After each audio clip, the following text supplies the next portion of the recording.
देखिए कहने का तात्पर्य है कि अब हम लोग क्या देखने वाले हैं, अब हम लोग देखने वाले हैं, याद रखिएगा।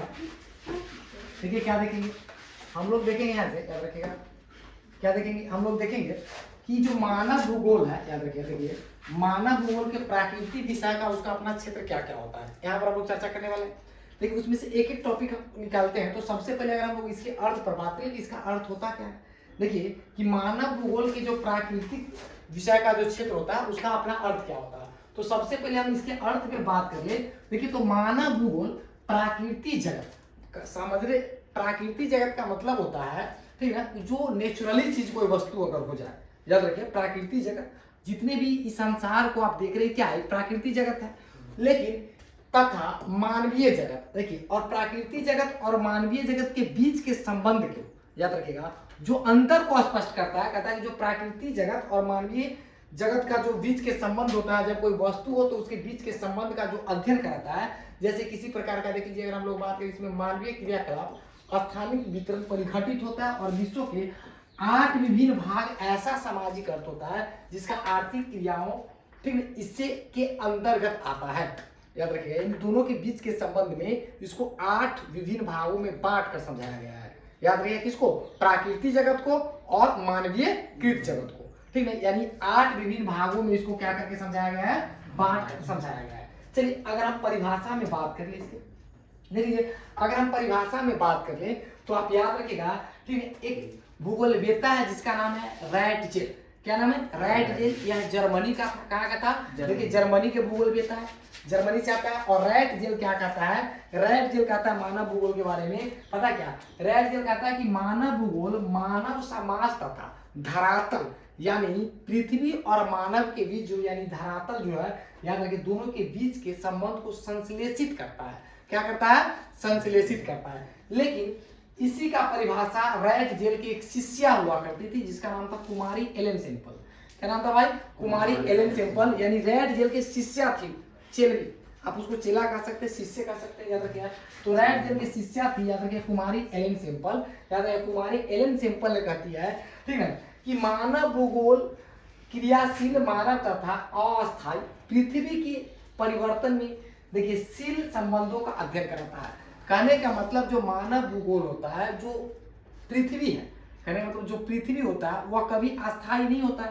पृथ्वी अस्थायी होता है, नहीं होता, उसमें हमेशा क्या होता रहता है, परिवर्तन होता रहता है, वह हमेशा नचता रहता है, पृथ्वी चलता है। हम लोग कभी काल देखते हैं कि सूर्य भाई पूरब से उगा पश्चिम में जाके डूब गया, ऐसा कुछ नहीं होता है। पता क्या होता है, सूर्य जो है अपने जगह पर अस्थायी रूप से होता है, और पृथ्वी क्या होता है कि उसका भ्रमण करता रहता है। क्या करता रहता है, पृथ्वी भ्रमण करता रहता है। तो इस चीज को कुमारी एलेन सेम्पल ने बोली, ठीक है, क्या बोली, देखिए कुमारी एलेन सेम्पल ने बोली कि मानव भूगोल क्रियाशील मानव तथा अस्थायी पृथ्वी के, यानी पृथ्वी अस्थायी होता है क्या, नहीं होता है, पृथ्वी अस्थायी होता है, नहीं, पृथ्वी अस्थायी होता है, ठीक है, एक जगह फिक्स नहीं है।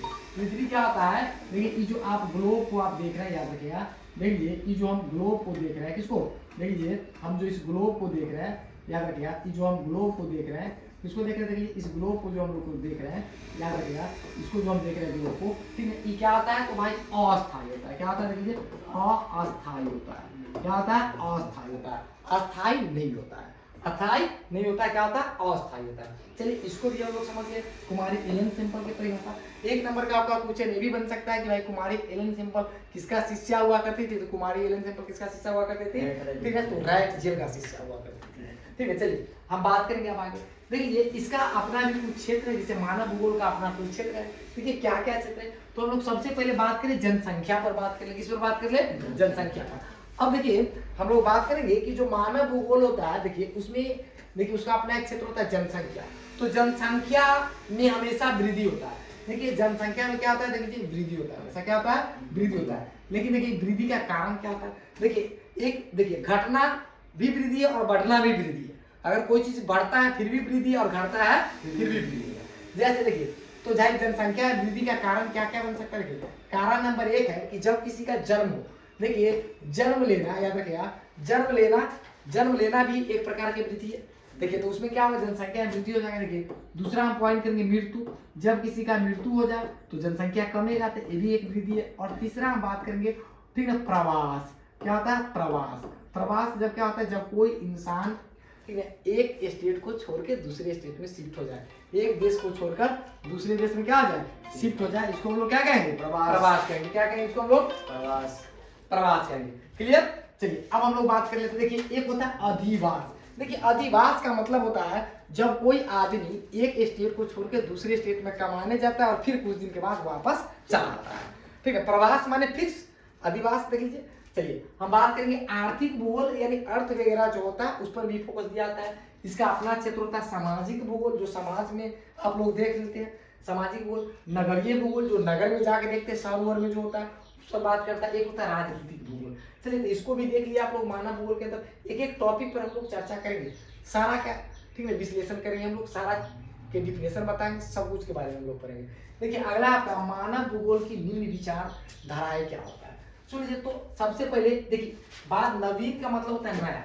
नवीन माने क्या हुआ, नया। देखिए तो इसको बाद में ऐड किया गया, इसको बाद में जोड़ा गया, याद रखिएगा। कल्याणपरक भूगोल को बाद में जोड़ा गया, मानवतावादी भूगोल को बाद में जोड़ा गया। देखिए आमूलवादी भूगोल विचारधारा को बाद में जोड़ा गया, व्यवहारवादी विचारधारा को बाद में जोड़ा गया, जो कि हम सबके चर्चा करेंगे। देखिए इसका एक चीज और हम यहाँ पर देखेंगे। देखिए कि इसके विकास का जो क्रम था, क्रमिक विकास का समय अवधि क्या था। तो पहला हम लोग चर्चा करेंगे आरंभिक विकास जो था इसका उपनिवेशी काल, या 15 से 17वीं शताब्दी में हुआ था। देखिए 15वीं से 17वीं शताब्दी में हुआ था। कब हुआ था, 15 से 17वीं शताब्दी में हुआ था, पहला चीज। दूसरा था इसका, याद रखिएगा, उत्तर उपनिवेशी काल। देखिए जो 18वीं से, याद रखिएगा, जो 18वीं से याद रखिएगा 19वीं शताब्दी में हुआ था।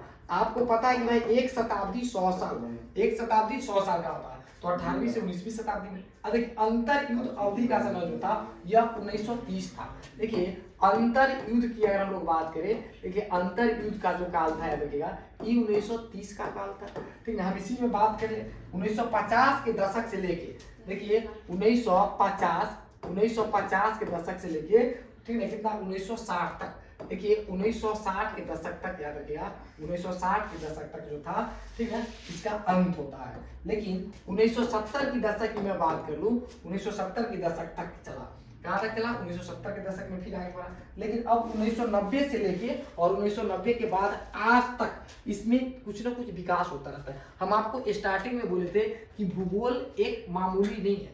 भूगोल का मतलब होता है भूगोल में एक एक चीज को, एक एक स्टेप को सिद्ध करना पड़ता है। यानी ज्योग्राफी साइंस से मिलता जुलता है आपका, इसको फिजिक्स समझ लीजिए आप। पूरा भूगोल ज्योग्राफी जो है आपका फिजिक्स से मिलता है। इसमें सब कुछ को प्रमाण दिया जाता है। क्या दिया जाता है, प्रमाण दिया जाता है। चलिए इसको हम लोग देख लीजिए। अब लास्ट स्टेप बचता है, देखिए प्राकृतिक, देखिए मानव भूगोल की प्राकृतिक क्षेत्र। देखिए इसमें हम लोग चर्चा करेंगे। तो ये कहता है कि मानव भूगोल भौतिकी पर्यावरण, यानी भौतिकी पर्यावरण तथा मानव निर्मित। देखिए दो चीज होता है यहाँ पर, एक चीज समझिए। देखिए अब हम लोग बात करें कि भौतिकी, जैसे एक नेचुरल हो गया कोई चीज। देखिए आप एग्जांपल में देखिए, एक नेचुरल हो गया। देखिए नेचुरल जो है कोई वस्तु है, मान लीजिए कि सपोज मान लीजिए कि लकड़ी। देखिए लकड़ी है, आप कोई लकड़ी है तो लकड़ी तो भाई नेचुरल ही है। लकड़ी क्या है, नेचुरल ही है। लकड़ी तो मानव निर्मित है नहीं, नेचुरल ही है। लेकिन हाँ कोई लकड़ी को काट के हम इसमें क्या करते थे, देखिए इसको हम क्या करते हैं, इसका हम देखिए कोई वस्तु तैयार कर ले, कुर्सी बना ले, टेबल बना ले, पलंग बना ले, तो ये सब क्या हो गया, मानव निर्मित हो गया। क्या हो गया, मानव निर्मित हो गया। तो वही चीज कहता है मानव भूगोल में भौतिक पर्यावरण तथा मानव निर्मित को सामाजिक सांस्कृतिक पर्यावरण में ढाला जा सकता है। यानी एक के अलावा दूसरा नहीं और दूसरे के अलावा तीसरा नहीं, याद रखिएगा। तो इसीलिए क्या कहता है, तो ध्यान से समझिएगा इस चीज को। देखिए क्या कहता है, तो ये कहता है, याद रखिएगा, फिर से हम आपको बताते कि क्या कहता है। देख लीजिए देखिए, यानी इसको अब दो पार्ट में कर, एक कटा कि भाई मानव का प्राकृतिकरण और दूसरा कटा कि प्राकृतिक का मानवीयकरण। ठीक है, यानी मानव जो है वह प्रकृति पर निर्भर है और प्रकृति जो है वह मानव पर निर्भर है। यानी एक दूसरे पर दोनों निर्भर है, याद रखिएगा। फिर से मैं आपको बता दूं, ठीक है, कि इस चीज को समझने के लिए हम आपको एक एक टॉपिक पर चर्चा करेंगे, सारा कुछ बता देंगे, लेकिन आज नहीं, ठीक है। फिर अगले क्लास में मिलते हैं हम लोग, ठीक है। जय हिंद, जय भारत, ठीक है। चलिए मिलते हैं हम लोग अगले क्लास में। आज के लिए बस इतना ही काफी है।